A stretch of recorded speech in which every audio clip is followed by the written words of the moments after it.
Hi students, నేను మీ రవికాంత్ రెడ్డి. ఈరోజు ఈ వీడియోలో తెలంగాణలోని ఇంటర్ ఫస్ట్ ఇయర్ చదువుతున్నటువంటి విద్యార్థులకి ఇంపార్టెంట్ క్వశ్చన్స్ని మరియు మోడల్ పేపర్ ఎలా ఉంటుంది, మీరు ఎక్కడ తప్పు చేస్తున్నారు, ఎలా రాస్తే 99 మార్క్స్ సంపాదించుకోవచ్చు లేదా ఎలా పాస్ అవ్వాలి, ఈ విషయాల మీద డిస్కషన్ చేస్తానండి. ఈ వీడియోని చివరి వరకు చూడండి. మొట్టమొదటిసారి చూస్తున్నట్లయితే మన ఛానల్ని సబ్స్క్రైబ్ చేసుకోండి. ఇకపోతే ఫస్ట్ రోమను, సెకండ్ రోమన్, థర్డ్ రోమన్, ఈ 3 రోమన్లను మీరు రాస్తే కంప్లీట్గా తెలుగు రాయాలి లేదా ఇంగ్లీష్లో అయినా రాయాలి. ఒక రోమన్ తెలుగు రాసి ఒక రోమన్ ఇంగ్లీష్ అనేటువంటిది రాయకూడదు. ఇక ఫస్ట్ రోమన్ కనుక గమనిస్తే మనకి 2 శ్లోకాలను ఇచ్చి వాటిని పూరించి వాటి యొక్క భావం రాయమని చెప్పి అడుగుతున్నారు. అయితే శ్లోకాలకు సంబంధించి మనకున్నటువంటిది కేవలం ఒక్క పాఠ్య భాగం మాత్రమే, అది కూడా భర్తృహరి సుభాషితాని. ఇందులో మొత్తం మనకి 10 శ్లోకాలు ఉన్నాయండి.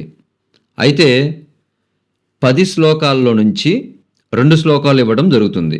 ఎట్లా ఇస్తారంటే మొదటి 5 శ్లోకాల్లో నుంచి ఒక శ్లోకము, తర్వాత 6 నుంచి 10 శ్లోకాలు అంటే ఈ చివరి 5 శ్లోకాల్లో నుంచి ఒక శ్లోకం ఇస్తారు. మీరు శ్లోకాన్ని రాసిన తర్వాత కవి పరిచయం రాసి భావాన్ని మెన్షన్ చేయాలి.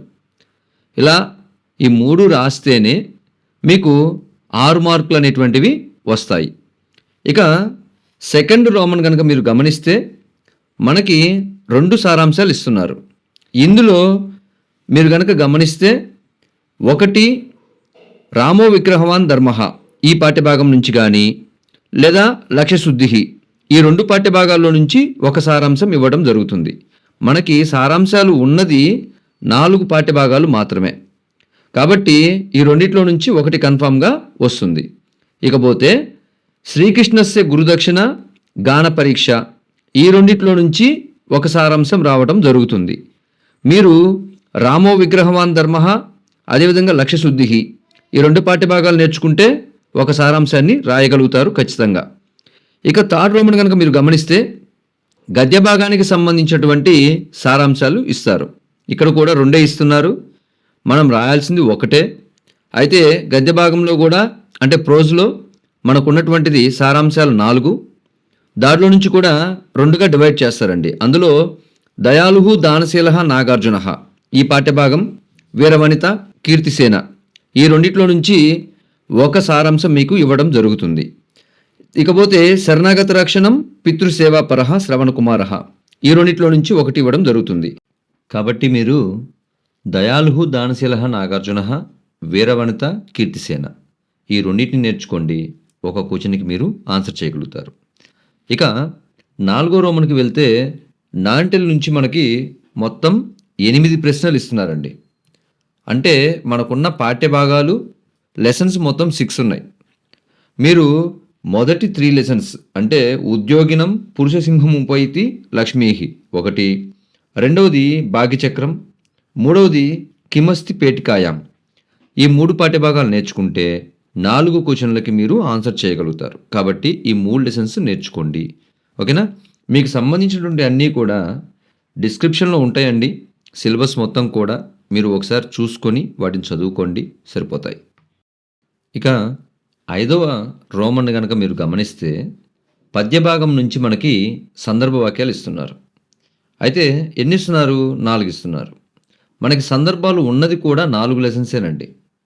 మీకు ఏ లెసన్స్ అయితే సారాంశాలు నేర్చుకుంటారో అవే లెసన్స్కి సంబంధించిన సందర్భాలు కూడా నేర్చుకోండి.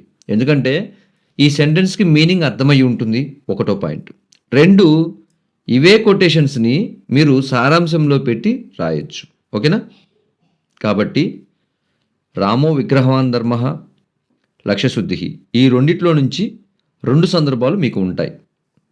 నెక్స్ట్ శ్రీకృష్ణస్య గురుదక్షిణ గాన పరీక్ష ఈ రెండిట్లో నుంచి 2 సందర్భాలు ఉంటాయి. మీరు ఖచ్చితంగా నాకు తెలిసినంత వరకు రామ విగ్రహవాన్ ధర్మః లక్ష్యశుద్ధి ఈ 2 నేర్చుకుంటారని భావిస్తున్నాను. ఇవి ఓల్డ్ పోయిట్రీకి సంబంధించినటువంటివి కూడా మార్కులు మంచిగా పడేటువంటి ఛాన్సెస్ ఉంటాయి. అందులో తెలంగాణ వాళ్ళకి కొంచెం Sanskrit headings, side headings, next ఒక 4, 5 కొటేషన్స్ గనక రాయగలిగితే ఖచ్చితంగా మీకు ఈ ఎస్ఎల్‌లో కంప్లీట్‌గా మాక్సిమం అండి 5½ మార్కులు పడే ఛాన్సెస్ ఎక్కువండి. ఓకేనా? అదేవిధంగా కవి పరిచయం, సందర్భం మీరు వేరువి రాసినా, భావం అన్నప్పుడు పైనిచ్చినటువంటి క్వెషన్ రాసినా కూడా మీకు మార్కులు పడతాయండి. పడవు అని సందేహం అవసరం లేదు. ఒకవేళ మీ సారోళ్ళు అలా చెప్పినా కూడా, పడవు అని చెప్పినా కూడా, కానీ పబ్లిక్‌లో మాత్రం ఖచ్చితంగా వేస్తారు.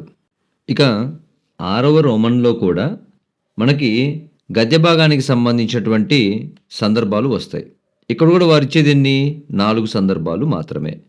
అయితే ఈ 4గిట్లో మీకు సారాంశాలకు సంబంధించినటువంటి ఏ లెసన్స్ అయితే ఉన్నాయో అక్కడ కూడా అవే లెసన్స్‌కు సంబంధించిన సందర్భాలు ఉంటాయి. అంటే దయాళుః దానశీలః నాగార్జునః, అదేవిధంగా వీరవనిత కీర్తిసేన, నెక్స్ట్ శరణాగత రక్షణం, పితృసేవాపరః శ్రవణకుమారః. ఈ 4 లెసన్స్‌కి సందర్భాలున్నాయి. ఈ 4గిట్లో నుంచి ఒక్కొక్క లెసన్ నుంచి ఒక్కోటిస్తారు. మీరు సందర్భాలు కూడా కేవలం దయాళుః దానశీలః నాగార్జునః, వీరవనిత కీర్తిసేన ఈ 2 పాఠ్యభాగాలకు సంబంధించిన సందర్భాలను నేర్చుకోండి. ఈ 7th రోమన్‌లో 4 షార్ట్ ఆన్సర్ క్వెషన్స్ ఇస్తున్నారండి. ఒక్కొక్క దానికి 3 మార్క్స్ చొప్పున. ఓకేనా? అయితే మనకున్న పాఠ్యభాగాలు 6 అయితే వారిచ్చేది 4 ప్రశ్నలు. అంటే ఈ భర్తృహర్షుభాషితాని, రామో విగ్రహవాన్ ధర్మః, లక్ష్యశుద్ధిః ఈ 3 పాఠ్యభాగాల్లో నుంచి 2 ప్రశ్నలు ఇవ్వడం జరుగుతుంది. మిగతా 2 శ్రీకృష్ణస్య గురుదక్షిణ, గాన పరీక్ష, మాతృగీతం ఈ మూడిట్లో నుంచి ఇవ్వడం జరుగుతుంది. మీరు ఇక్కడ ఉన్నటువంటి రాసినటువంటివి 3 పాఠ్యభాగాలు గనక నేర్చుకుంటే ఓకేనా? లఘు ప్రశ్నలు ఖచ్చితంగా మీరు 6 మార్క్స్ అనేటువంటివి స్కోర్ చేయగలుగుతారండి. ఎవరైనా సాంస్క్రిట్ ఫెయిల్ అవుతాం అనుకున్న వాళ్ళు ఉంటే వాళ్ళు ముందు గుర్తుపెట్టుకోండి, మీరు ఇంగ్లీష్‌లో లేదా తెలుగులో రాయగలిగినటువంటివి 2 సారాంశాలు.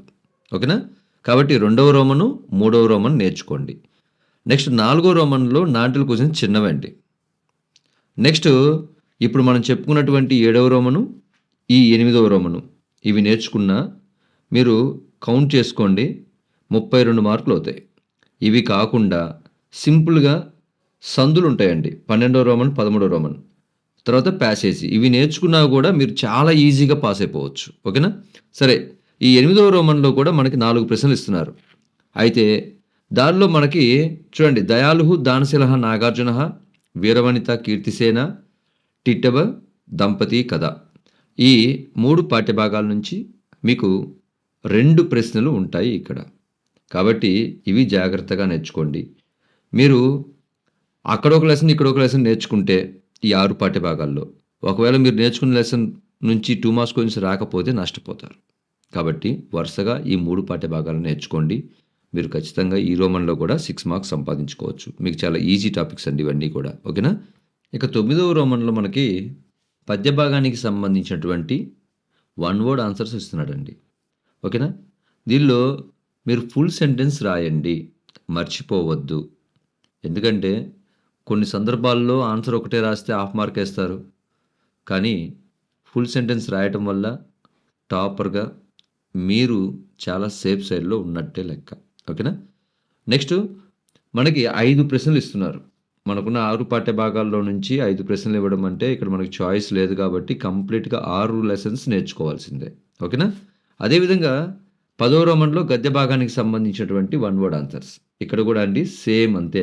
చూడండి మీకు సంపూర్ణేన వాక్యేన సమాదత్త అన్నారు. పైనేమో ఏకేన పదేన సమాదత్త అన్నారు. అట్లా వద్దండి, మీరు సంపూర్ణ పదేన ఓకేనా? సంపూర్ణ వాక్యము చేత సమాధానాన్ని ఇవ్వండి మీరు. మర్చిపోవద్దు ఈ విషయంలో. పద్య భాగమైన, గద్య భాగమైన 1 వర్డ్ ఆన్సర్స్ ఫుల్ లెసన్స్ నేర్చుకోవాలి. అంటే మొత్తం లెసన్స్‌కి సంబంధించినవి నేర్చుకోవాలి. ఈ 11th రోమన్‌లో పారాగ్రాఫ్ క్వెషన్స్ ఇస్తున్నారండి. మనకి టెక్స్ట్ బుక్‌లో మొత్తం 6 ఉన్నాయి. ఈ 6 నుంచి ఒక పారాగ్రాఫ్ ఇస్తున్నారు. మీరేం కష్టపడాల్సిన పని లేదండి. వీటికేం పెద్దగా 24 గంటలు చదవాల్సిన పని లేదు. ఇక్కడ పైన ప్యాసేజ్ ఇస్తారు, కింద క్వెషన్స్ ఇస్తున్నారు. మీరు ఇంగ్లీష్‌లో రాసినట్లే. ఇంగ్లీష్‌లోనైతే ఒక క్వెషన్ డిఫరెంట్‌గా అడుగుతాడు. బట్ ఇక్కడ అట్లా ఏమీ లేదు. మీరు ప్యాసేజ్‌ని చూసుకొని వాటికి సంబంధించిన పదాలు ఎక్కడున్నాయో వెతుక్కొని ఈజీగా రాసేయొచ్చు. కాబట్టి ఇవి 6 చూసుకోవాల్సిందే. ఓకేనా? ఈజీ టాపిక్ అండి. మీకు ఇంటర్మీడియేట్ ఫస్ట్ ఇయర్ మొత్తం మీద ఈజీ టాపిక్ ఏందిరా అంటే ఫస్ట్ ప్యాసేజీ, తర్వాత ధాతువులు, తర్వాత సందులు, తర్వాత నాంటెలు, ఎస్సేస్ అండి. ఇవేనండి. ఓకేనా? ఏది ఏమైనా ఇవి నేర్చుకోవాల్సిందే. నెక్స్ట్ 12థ్ రోమ్‌లోకి వెళ్ళిపోతే మనకి సందులు ఇస్తున్నారండి. సందులు మనకు ఉన్నవి మొత్తం 6. వాటిలో నుంచి 12థ్ రోమన్‌లో 8 ఎగ్జాంపుల్స్, 13థ్ రోమన్‌లో 8 ఎగ్జాంపుల్స్ ఇస్తున్నాడు. అయితే 12థ్ రోమన్‌లో మనం చేయాల్సిన పనేమిటి అంటే, వారు ఇచ్చినటువంటి ఎగ్జాంపుల్స్‌ని మనం విడదీసి రాసి సంధి పేరు మెన్షన్ చేయాలి. ఫస్ట్ ఇది గుర్తుపెట్టుకోండి. సంధి పేరు మెన్షన్ చెయ్యాలి. చాలామంది చెయ్యరు. మార్కులు పోగొట్టుకుంటూ ఉంటారు. సరే. అయితే ఇప్పుడు మనం వాటిలో ఏది నేర్చుకుంటే బెస్ట్ అంటే, సవర్ణదీర్ఘ సంధి, గుణ సంధి, వృద్ధి సంధి. ఈ 3 సంధుల నుంచి 4 ఎగ్జాంపుల్స్ ఇస్తారు.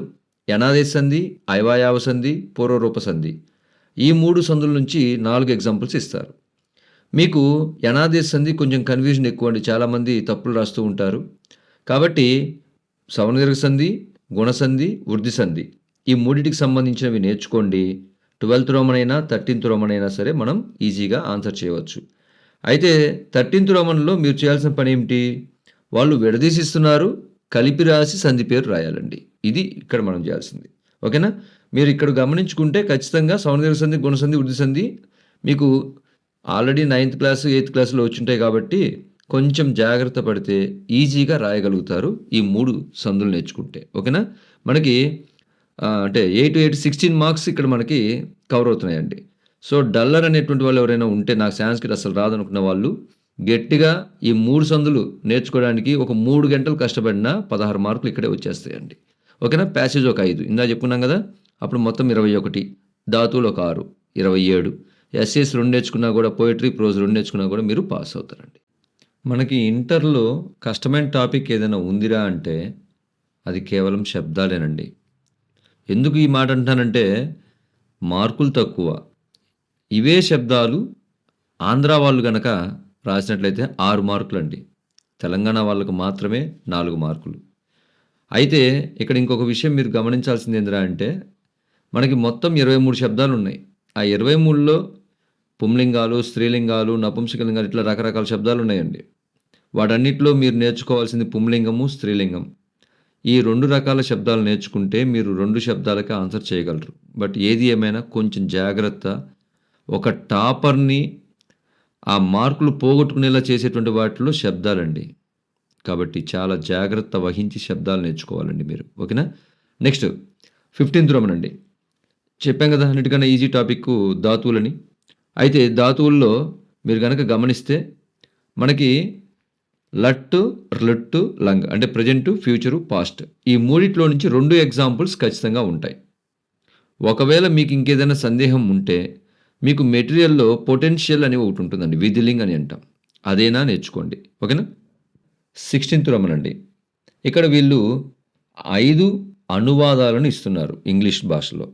వాటిని మనం సాంస్క్రిట్‌లోకి అనువాదం చేయగలగాలి. మీకు టెక్స్ట్ బుక్‌లో 25 ఉన్నాయండి. ఆ 25 చూసుకోవాల్సిందే. ఆ 25 నేర్చుకుంటే ఖచ్చితంగా మనకి 5 వస్తాయి. కాబట్టి ఫస్ట్ ఇయర్ తెలంగాణ వాళ్ళకి కొంచెం క్రిటికల్ టాపిక్సే ఉన్నాయి. ఒకటి శబ్దాలు, తర్వాత అనువాదాలు.